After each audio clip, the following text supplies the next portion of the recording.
The following podcast is part of a certified educational activity titled Intensity with Efficacy in Acute Myeloid Leukemia, AML, developing modern intensive upfront platforms for challenging disease presentations.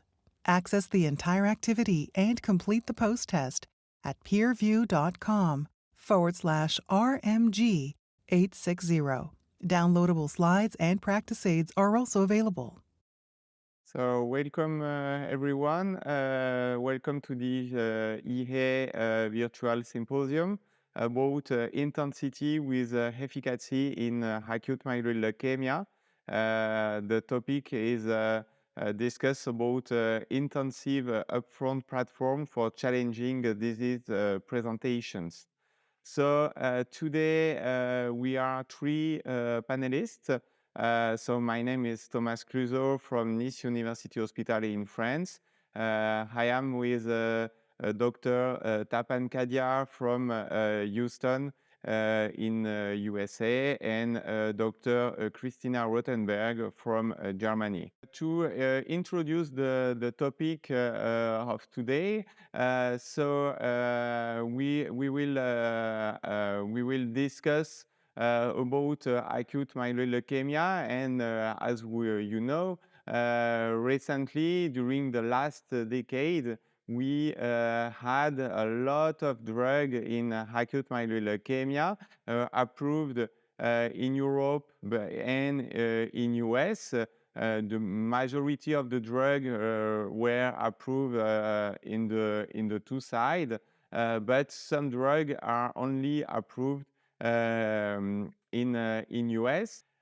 So as you know, the classification were updated recently, and today we have several classifications. We could discuss maybe the major change of this classification. So first, there is the ICC classification for EML. So in the ICC, we recognize TP53 mutated EML as an entity of myeloid neoplasm.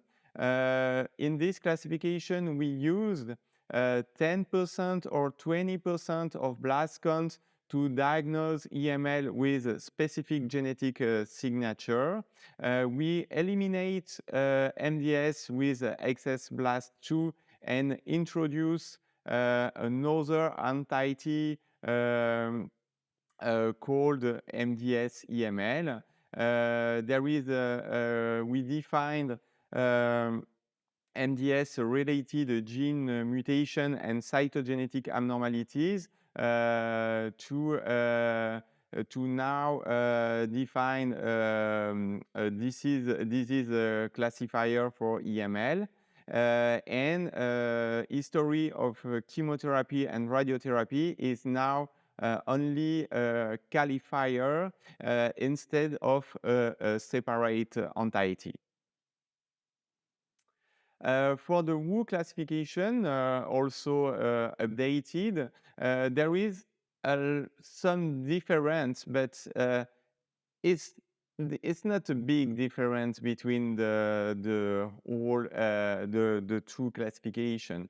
So EML in the WHO classification, EML is arranged in two families: EML with defining genetic abnormalities and EML defined by differentiation. EML NOS is no longer applicable. So in the new WHO classification, there is the AML-MRC disappear, but now there is the AML-MR. This AML-MR is the secondary EML, and the definition is the secondary EML can arise from prior chronic myeloid neoplasm like MDS or MDS-MPN. It could be acute myeloid leukemia with myelodysplasia-related cytogenetic abnormalities, and it could be also EML from prior cytogenetic chemotherapy and or radiation therapy. So today we have the update from this WHO classification, and we have the update of defining cytogenetic criteria. So you have the list here on the left, and we introduce in this new WHO classification a mutation-based definition based on the set of 8 genes: AX6L1, BCOR, EZDH2, SF3B1, SRSF2, STAC2, U2AF1, and ZRSR2. And if there is one mutation, we could classify the EML as a AML-MR. And there is also an update of ELN, so the European Leukemia Net recommendation, and you can see it's the same. So there is a EML defining with recurrent genetic abnormalities, so as usual. We define based on the ICC a specific entity with a TP53 mutation. If there is between 10 and 19% of blasts, it will be MDS-EML, and if there is more than 20% of blasts, it will be EML. We identify the mutation, classifying the mutation with myelodysplasia, and after we have the cytogenetic abnormalities related to the myelodysplasia 2, and we have the other EML. Based on this new classification, there is an update also of the ELN risk categories. And you can see with the red arrow the major change for this risk category. So the major change are that the NPM1 mutated patient without FLT3 ITD as considered as favorable. All the other NPM1 mutated patients won't be considered as favorable, for example, for the FLT3 ITD. We introduce also the patient mutated with the gene related to the myelodysplasia, and you have the other change shown here. So today the recommendation are like that, using the new treatment. So for the FLT3 mutated patient, the patient receive intensive chemo in combination with midostaurin in induction, consolidation, and maintenance.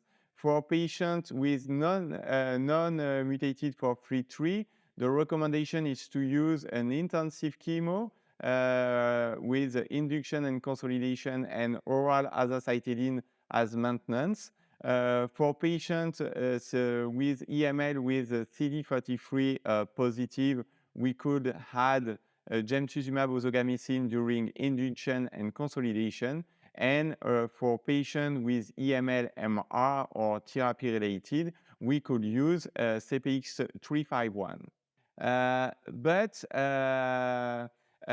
in this retrospective data, we show that the less intensive or more intensive chemo used to treat acute myeloid leukemia show the same, no significant difference in terms of overall survival, independently of the age, independently if we adjust with some parameters. So maybe it's possible to discuss to be less intensive, not with for all patients, but maybe for some patients, and it's what we would like to discuss today.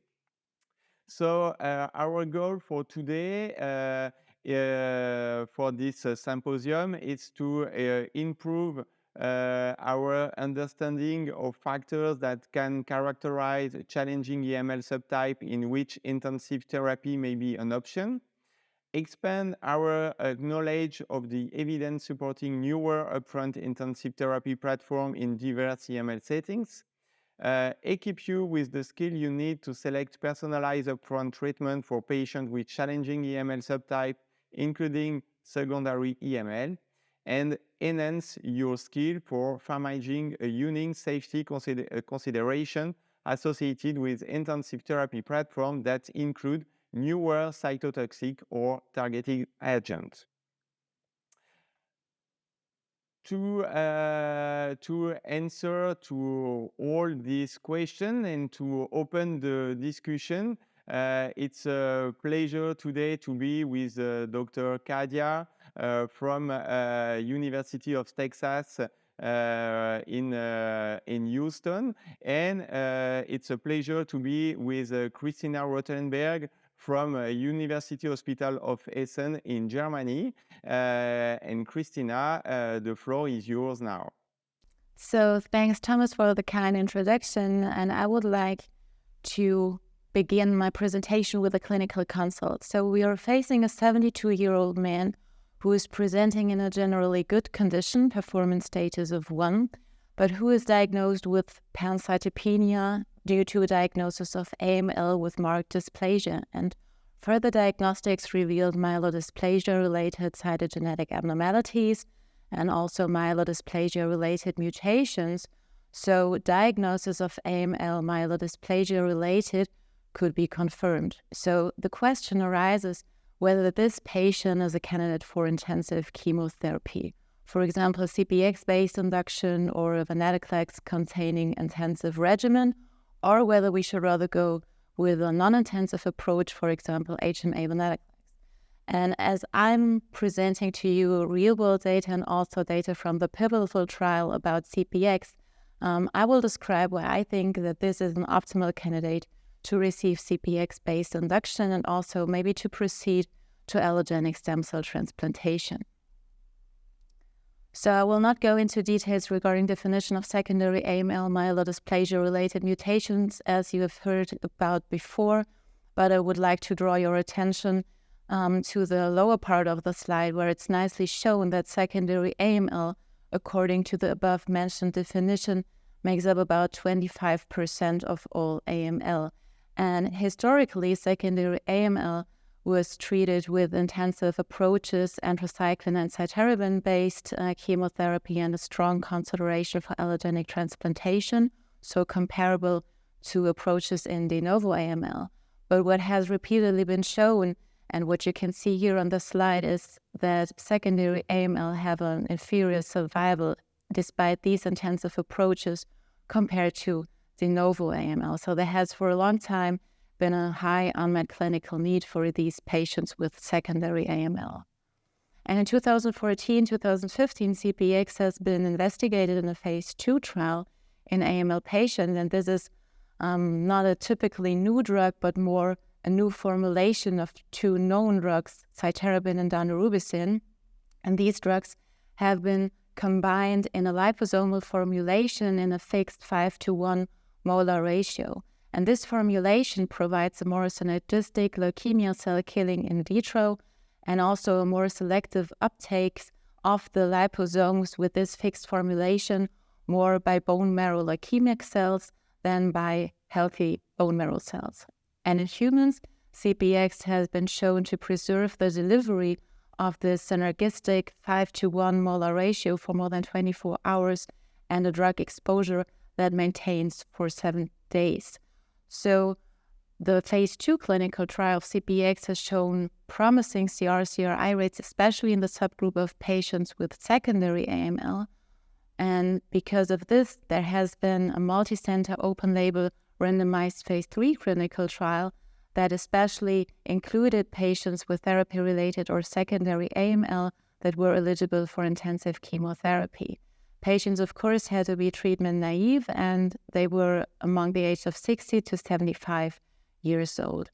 Patients were randomized in a 1-to-1 manner to receive either induction chemotherapy with CPX or 7+3, and those patients who do not achieve hypoplastic bone marrow could receive a subsequent or second induction chemotherapy.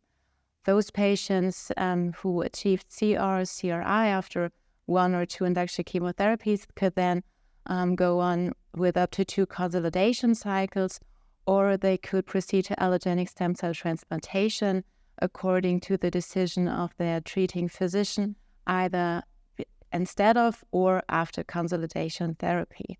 And the primary endpoint was overall survival. Secondary endpoints, for example, were response rate, duration, event-free survival, and safety. And here you can see the results regarding CR/CRI rate.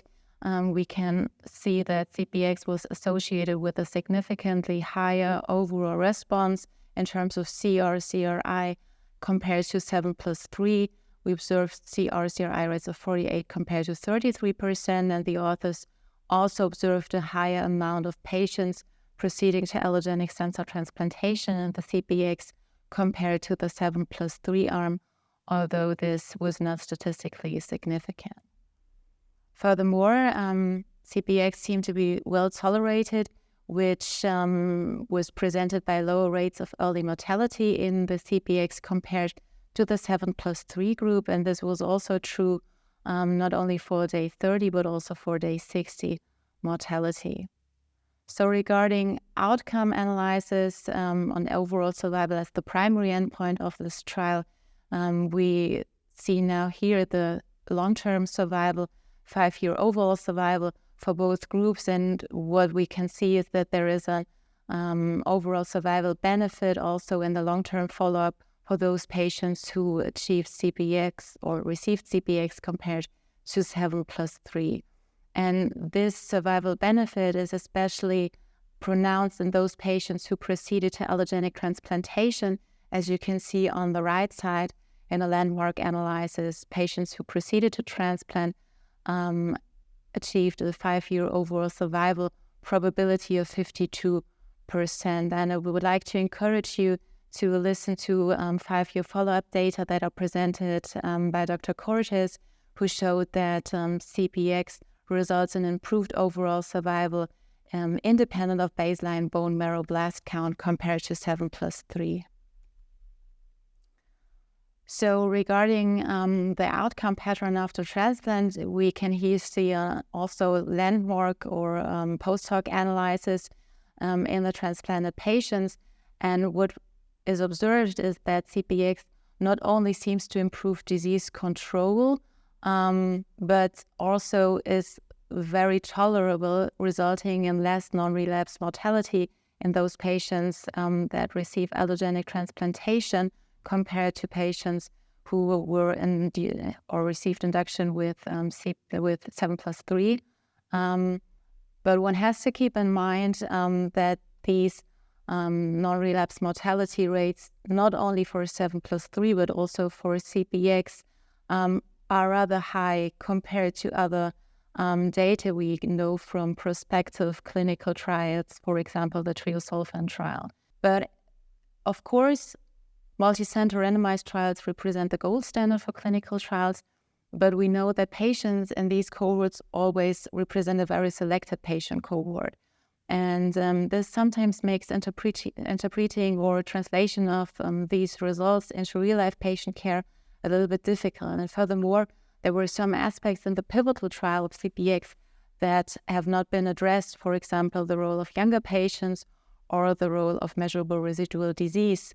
So there has been a high interest in real-world evidence with CPX, and I would like to present 3 real-world analyses from Europe, one from the Italian group, one from the French group, so your group, Thomas, and one from our group. These cohorts comprised 71 to 188 patients, Median age was comparable, although in the French and in the German cohort, patients were slightly younger, but also AML subtypes were distributed equally among the 3 real-world analyses. So regarding treatment characteristics, among all of these 3 cohorts, only a minority of patients achieved or received a second induction.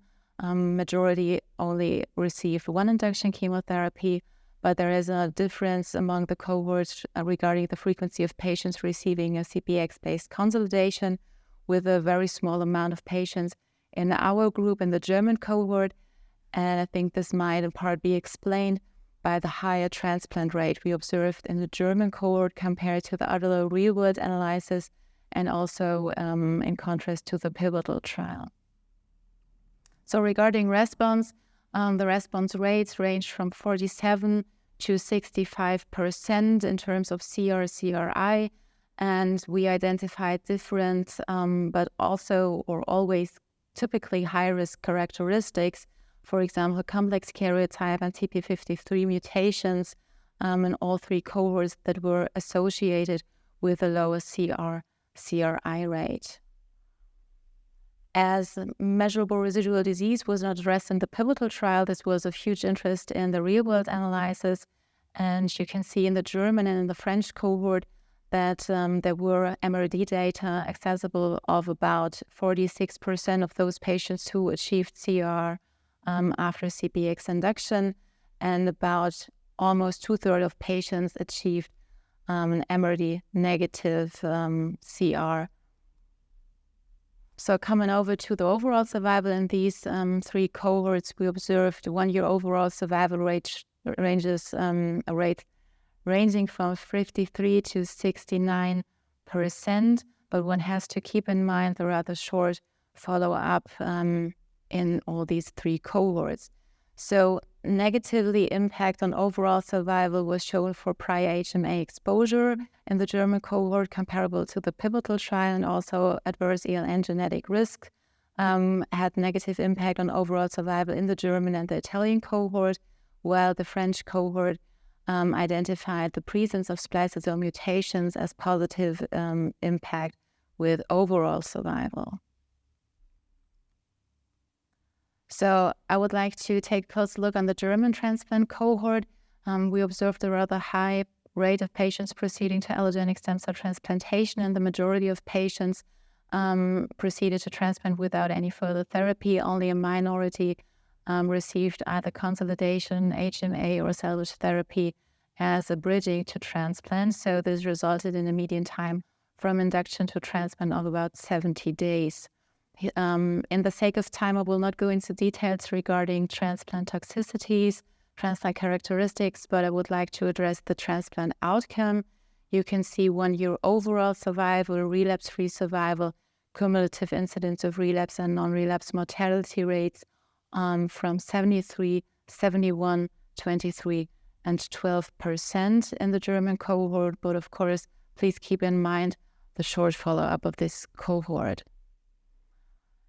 What we observed was that especially those patients had extremely good overall survival who achieved MRD negative CR, also comparable to or compared to those patients who achieved a CR but with MRD positivity.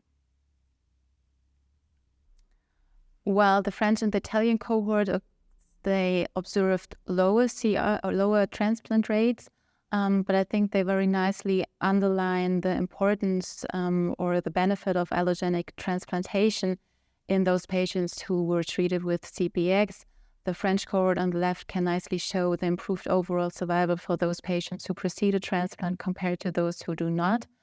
And this is also true as the Italian group can show for those patients who achieved CR.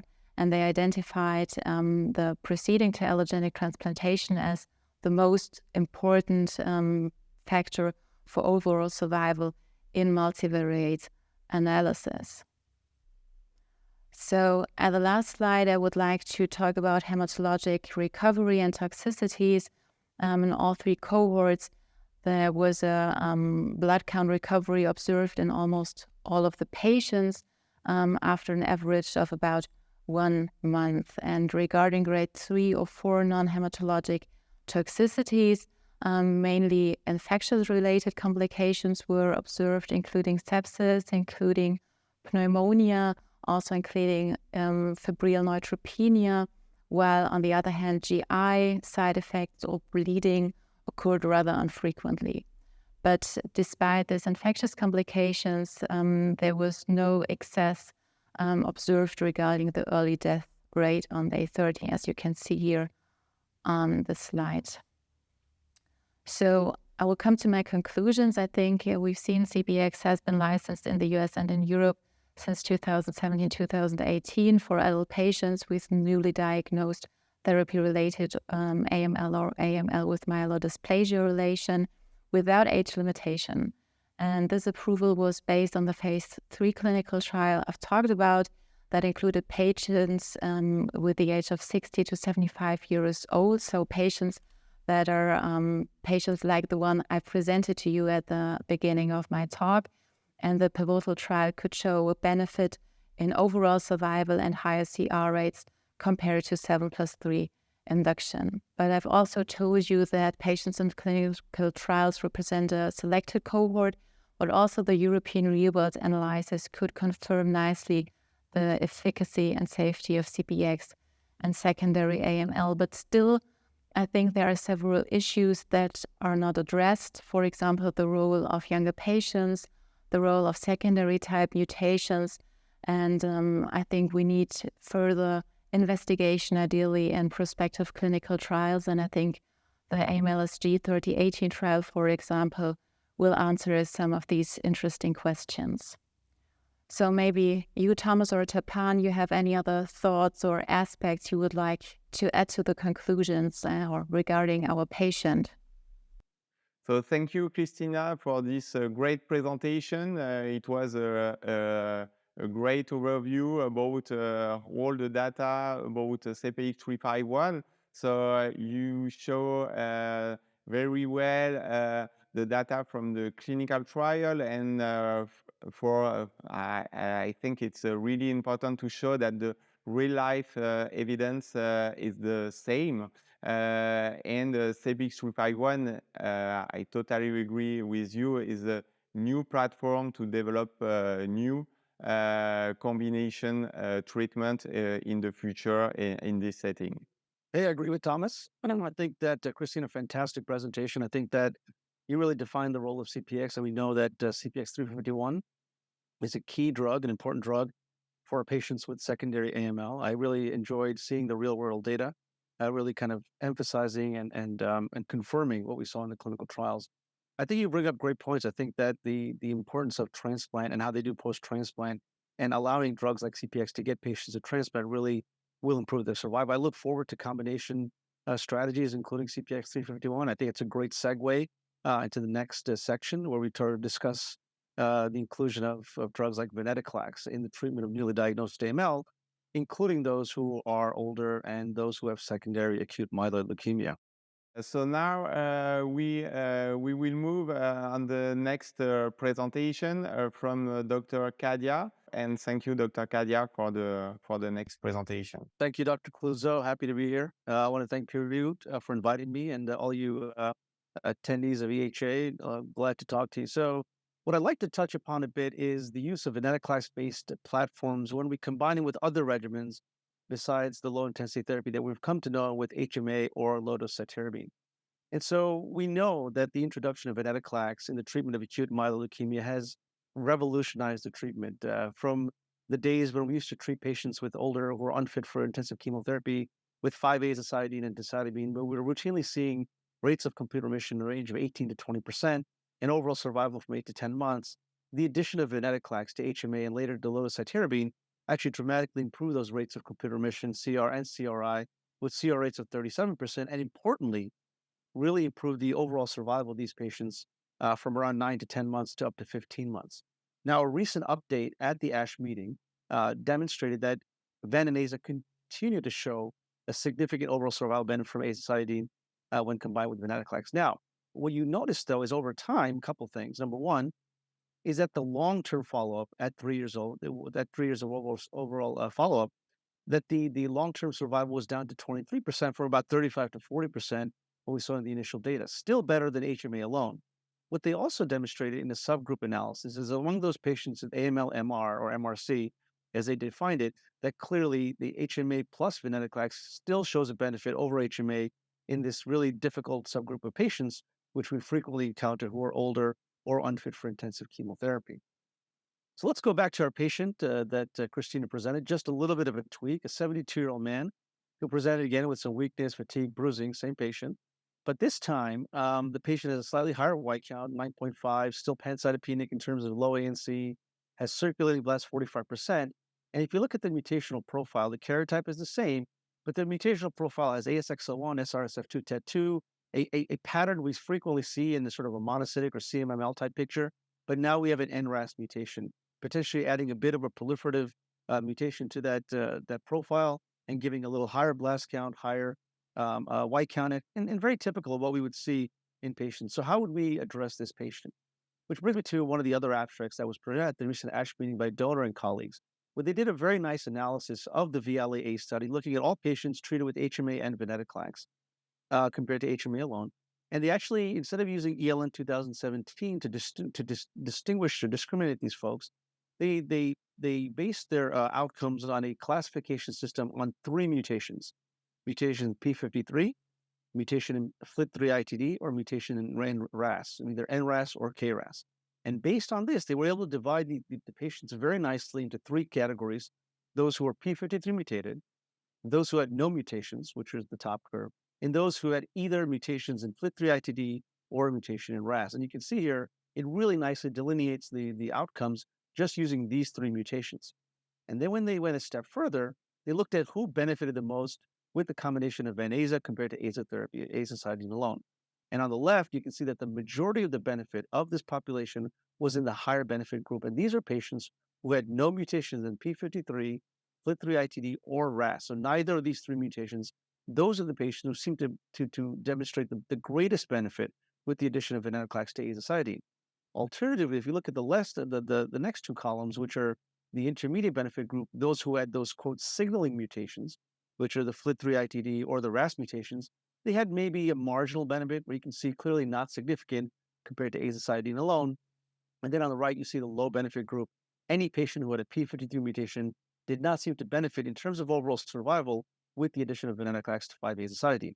So what can we do with this patient population who has, let's say in our patient population, an NRAS mutation along with the secondary type?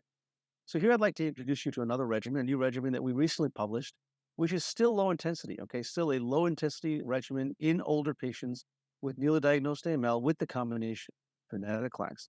So here we have low dose cytarabine, not a higher dose cytarabine, so still low intensity with venetoclax. But to that, we added drug cladribine based on data of the synergy between cladribine and low dose cytarabine. You'll notice this regimen also does not include anthracycline, but a dual nucleoside analog doublet combined with venetoclax in patients with newly diagnosed AML. We recently published this data and recently updated it. So in a population of patients over the age of 60 with a median age of 69 years, in the first 60 patients, we demonstrated a composite remission rate of 93%. So CR/CR rate of 93%. Among those, 80% had complete remission with complete count recovery. And importantly, 84% of those patients had MRD negativity demonstrated by flow cytometry. And this led to a 12-month and 24-month survival of 73 and 64%, respectively, as you can see here.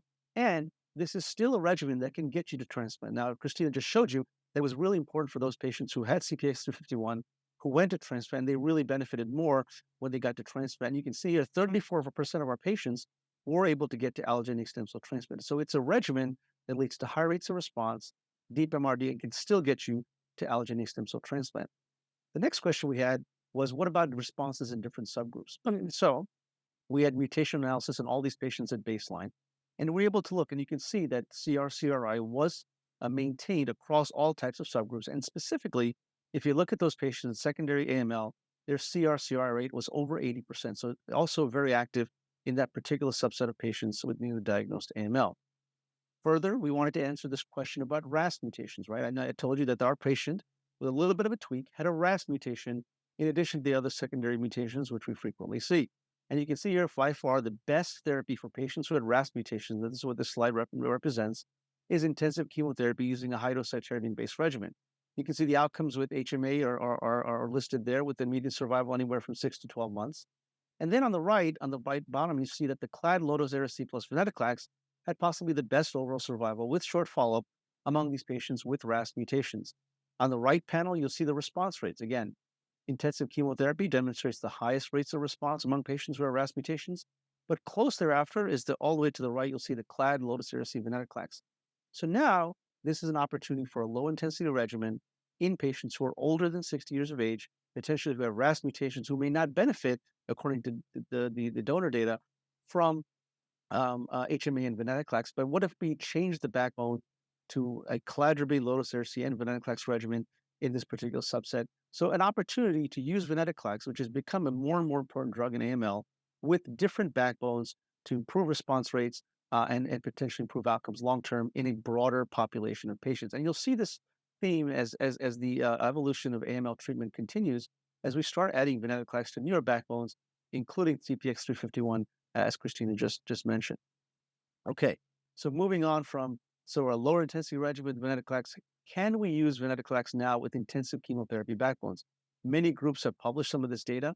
I'm going to dive a little bit deep into why we're using venetoclax and how it does improve survival in these patients and what we're trying to achieve with the addition of venetoclax. So let's take the same patient, but let's reduce his age. What if the patient was young?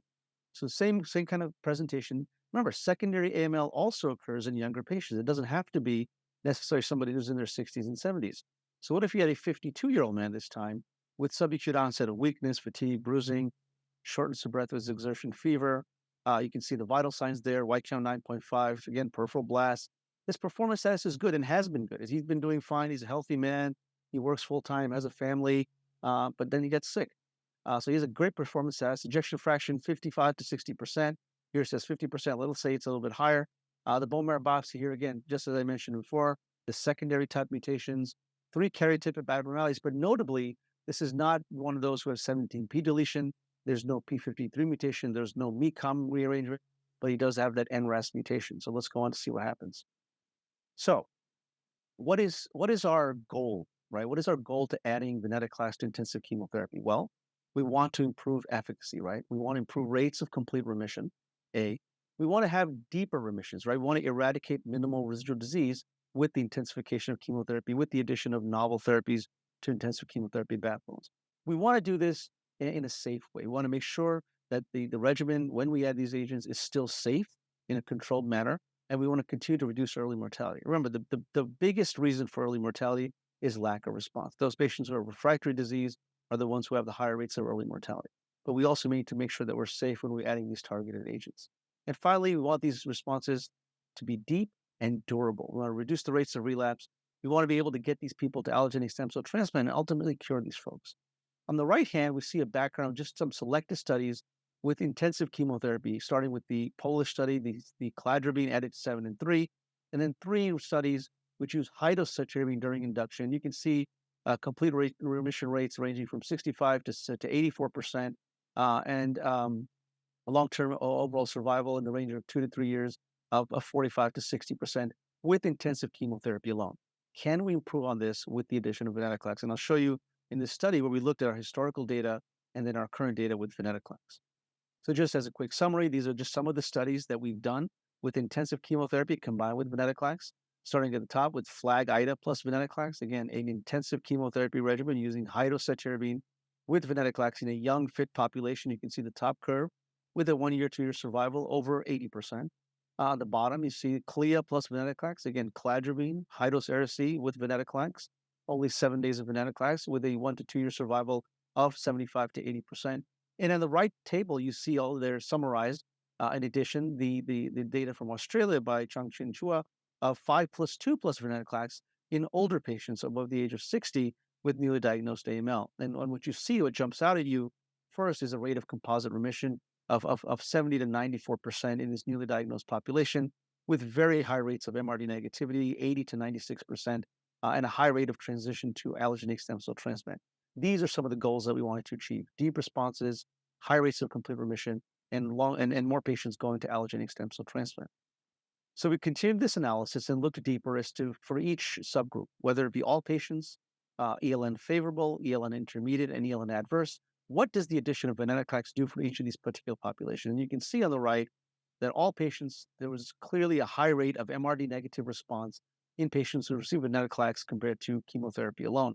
And you can see also that the biggest benefit, the largest benefit, was seen in those patients who were ELN adverse, which incidentally are often the patients who are also falling into the secondary acute myeloid leukemia subset. So the highest benefit in terms of rates of MRD negativity were among those patients who are ELN adverse. So now you have a proposition where among those patients who are fit, healthy, young, newly diagnosed AML, you want to make sure that you achieve the highest rates of response with the deepest MRD negativity. How can you do that? Well, potentially the addition of venetoclax to these intensive chemotherapy backbones to make sure that you have the best chance of achieving a deep response to get you to allogeneic stem cell transplantation. And that's the next slide here. So here on the right, we see the cumulative incidence of achieving or going to allogeneic stem cell transplant. And so on the right, the red curves both indicate the venetoclax-based therapy, and the blue curves indicate those without venetoclax. And you can see in the first curve that there is a higher rate of allogeneic stem cell transplant among those patients who received venetoclax plus intensive chemotherapy, and there's a low rate of early mortality and a cumulative incidence of death in that same population. So again, trying to achieve what we're trying to achieve: deep rates of response, high rates of MRD negativity, and more patients to allogeneic transplant, with the goal of translating this into longer term survival and cure. And here we see the rates of overall survival among patients who were intermediate or adverse risk, so those patients who are not favorable risk. EFS on the left significantly improved with the addition of venetoclax, and on the right, a significant improvement in overall survival among those patients who have the highest of the high risk, those intermediate adverse risk AML, who are young and fit for intensive chemotherapy. We see on the left, of course, that those patients who are MRD negative had the better outcomes. And again, a landmark from allogeneic stem cell transplant. Clearly, allo stem cell transplant, as Christina alluded to earlier, does demonstrate a significant improvement in overall survival and hopefully cure rate around 60 to 70% with longer term follow-up with these particular types of regimens. Just a couple of examples. This is the CLEAR regimen to get into a little bit of detail so I can show you what type of regimens are being used. Still anthracyclines. We're adding cladribine 5 milligrams per meter squared for 5 days with cytarabine 1.5 grams. But importantly, instead of the 28-day dosing of venetoclax that we see with lower intensity chemotherapy, only 7 days of venetoclax here on days 2 through 8 of each cycle. And you can see here a recent update of the intensive chemotherapy, CR/CRi rate of 96%. And so additional studies are also coming out, including newer backbones. We talked about the cladribine low-dose ARC backbone, some high-dose ARC-based backbones. But just connecting with the last talk, there's now a study with CPX-351 combined with various therapies on the VFAST trial here.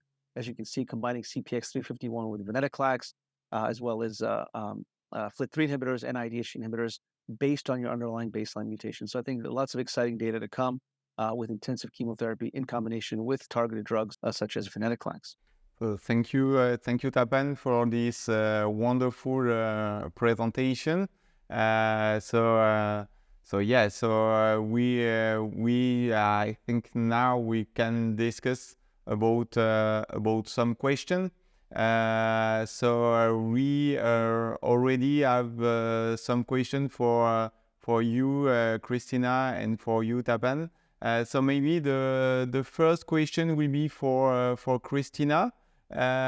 Christina, if a patient with a secondary acute myeloid leukemia achieves a CR with venetoclax or CPX-351 induction consolidation, would you consider not proceeding to allogenic transplant? Is achieving a CR good enough? What is your opinion about this question? So if I assume that a patient with secondary AML is eligible for intensive chemotherapy, I also have a strong consideration for allotransplant with this patient. And I would not say that response to CPX is the marker for the decision to proceed to allogenic transplant or not, because for those who do not respond, we still have sequential conditioning. But for those who do achieve a CR, I think these are the optimal candidates to proceed to allotransplant. And these are the patients who have a highest chance for long-term survival. And this has been nicely shown by the colleagues from Italy, who have showed that those patients achieving CR and not proceeding to transplant do worse compared to those who proceeded to allogenic transplantation. Maybe a second question for you Christina. In your opinion, are there differences in the Europe and US approach when determining patient fitness for intensive induction therapy?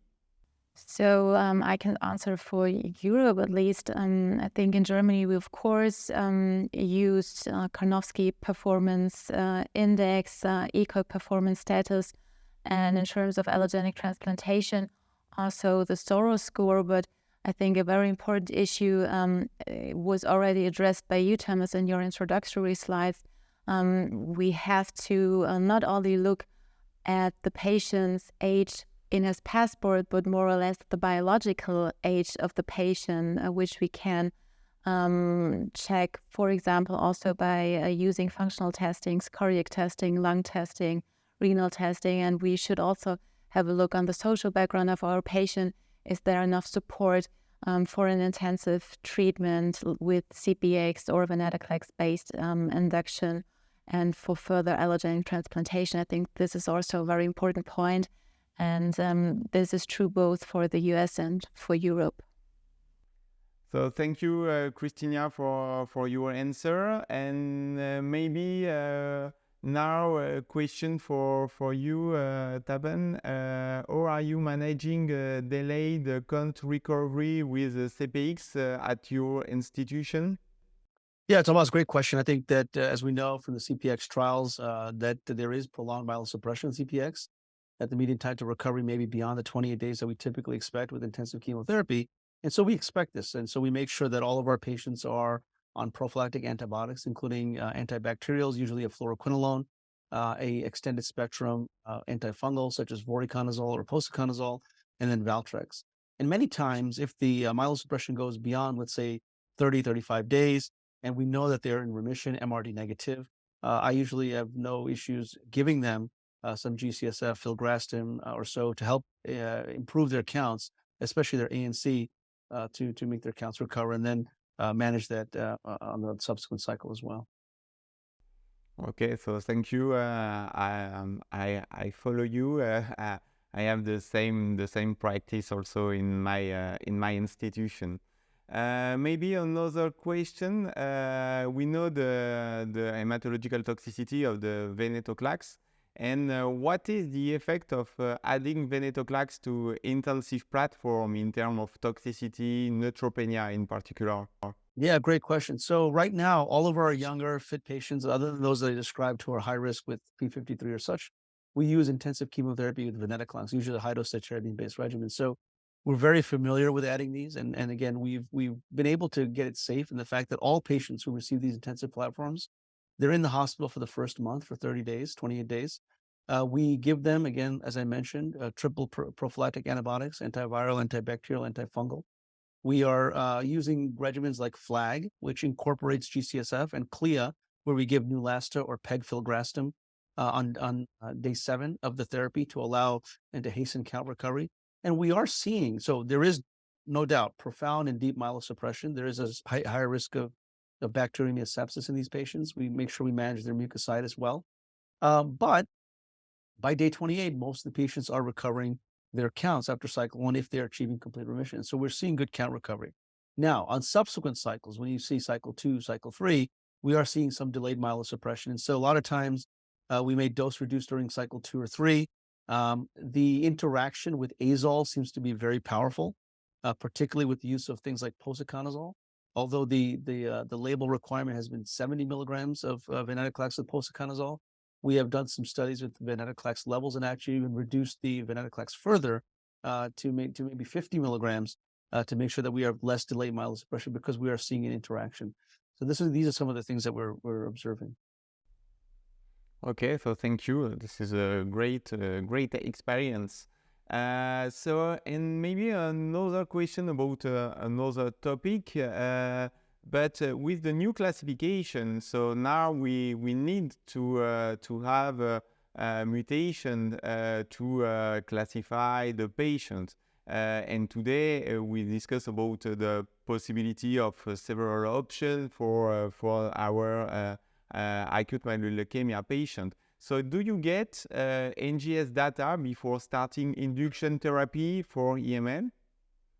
Yes, absolutely. So this has been in our practice now for many years. We make sure we try to get all the genomic data that we can, particularly NGS, definitely FLT3 ITD, and even cytogenetics if we can prior to starting induction therapy for AML.